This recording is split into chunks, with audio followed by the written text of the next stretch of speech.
प्रसादं तनुते मह्यं चन्द्रघण्टेति विश्रुता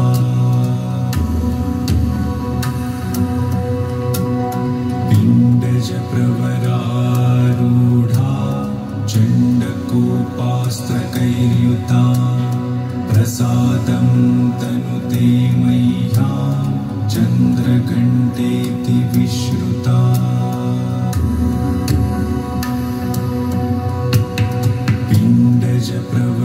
पिण्डजप्रवरारूढा चण्डकोपा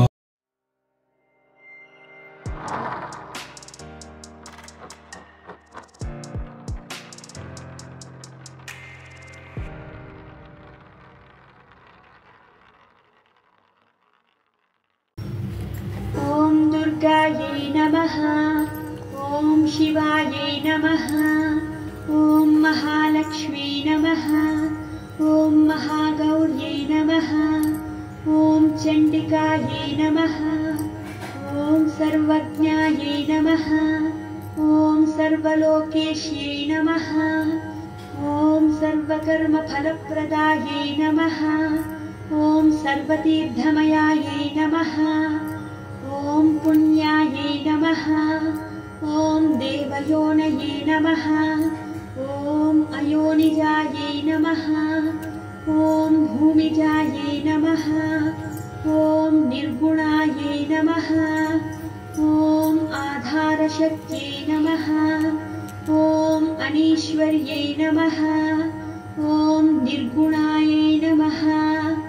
ॐ निरहङ्कारायै नमः। ॐ सर्वगर्वविमर्दिन्यै नमः। ॐ सर्वलोकप्रियायै नमः। ॐ वाण्यै नमः। ॐ सर्वविद्याधिदेवतायै नमः। ॐ पार्वत्यै नमः। ॐ देवमात्रे नमः। ॐ वनिष्ये नमः। ॐ विन्ध्यवासिन्यै नमः। ॐ तेजोवत्यै नमः। ॐ महामात्रे नमः। ॐ कोटिसूर्यसमप्रभायै नमः। ॐ देवतायै नमः। ॐ वह्निरूपायै नमः। ॐ सतेजसे नमः। ॐ वर्णरूपिण्यै नमः। ॐ गुणाश्रयायै नमः। ॐ गुणमध्यायै नमः। ॐ गुणत्रयविवर्जितायै नमः। ॐ कर्मज्ञानप्रदायै नमः। ॐ कान्तायै नमः। ॐ सर्वसंहारकारिण्यै नमः। ॐ धर्मज्ञानायै नमः। ॐ धर्मनिष्ठायै नमः। ॐ सर्वकर्मविवर्जितायै नमः। ॐ कामाक्ष्यै नमः। ॐ कामासंहन्त्यै नमः। ॐ कामक्रोधविवर्जितायै नमः। ॐ शाङ्कर्यै नमः। ॐ शाम्भव्यै नमः। ॐ शान्तायै नमः। ॐ चन्द्रसूर्याग्निलोचनायै नमः। ॐ सुजयायै नमः। ॐ जयायै नमः। ॐ भूमिष्ठायै नमः। ॐ जाह्नव्यै नमः। ॐ जनपूजितायै नमः। ॐ शास्त्रायै नमः। ॐ शास्त्रमयायै नमः। ॐ नित्यायै नमः। ॐ शुभायै नमः। ॐ चन्द्रार्धमस्तकायै नमः। ॐ भारत्यै नमः। ॐ भ्रामर्यै नमः। ॐ कल्पायै नमः। ॐ करायै नमः। ॐ कृष्णपिङ्गलायै नमः। ॐ ब्राह्म्यै नमः। ॐ नारायण्यै नमः। ॐ रौद्रे नमः। ॐ चन्द्रामृतपरिवृतायै नमः। ॐ ज्येष्ठायै नमः। ॐ इन्दिरायै नमः। ॐ महामायायै नमः। ॐ जगत्सृष्ट्याधिकारिण्यै नमः। ॐ ब्रह्माण्डकोटिसंस्थानायै नमः। ॐ कामिन्यै नमः। ॐ कमलालयायै नमः। ॐ कात्यायन्यै नमः। ॐ कलातीतायै नमः। ॐ कालसंहारकारिण्यै नमः। ॐ योगानिष्ठायै नमः। ॐ योगिगम्यायै नमः। ॐ योगध्येयायै नमः। ॐ तपस्विन्यै नमः। ॐ ज्ञानरूपायै नमः। ॐ निराकारायै नमः। ॐ भक्ताभीष्टफलप्रदायै नमः। ॐ भूतात्मिकायै नमः। ॐ भूतमात्रे नमः। ॐ भूतेश्यै नमः। ॐ भूतधारिण्यै नमः। ॐ स्वधानारी मध्यगतायै नमः। ॐ षडाधाराधिवर्धिन्यै नमः। ॐ मोहितायै नमः। ॐ अंशुभवायै नमः।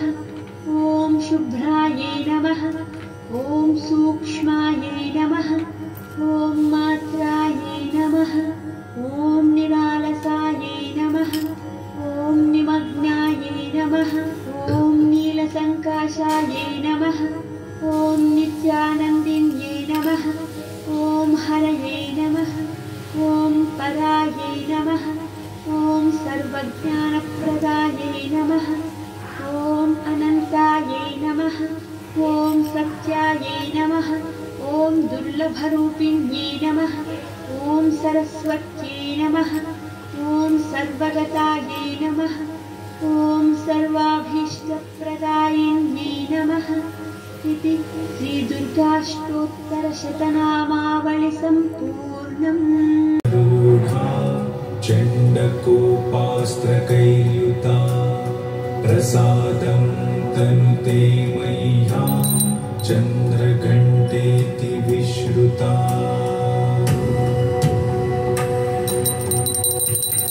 पिण्डजप्रवरारूढा चण्डकोपास्त्रकैर्युता प्रसादं तनुते मह्यं चन्द्रघण्टेति विश्रुता।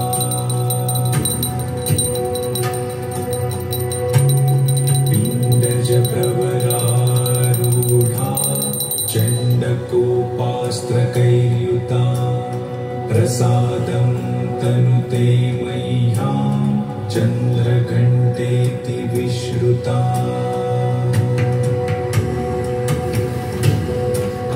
पिण्डजप्रवरारूढा चण्डकोपास्त्रकैर्युता प्रसादं तनुते मह्यं चन्द्रघण्टेति विश्रुता।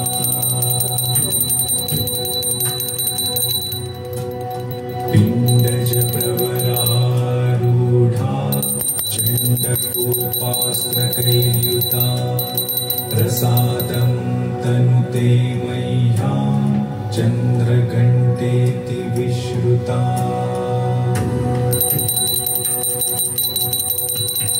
पिण्डजप्रवरारूढा चण्डकोपास्त्रकैर्युता प्रसादं तनुते मह्यं चन्द्रघण्टेति विश्रुता।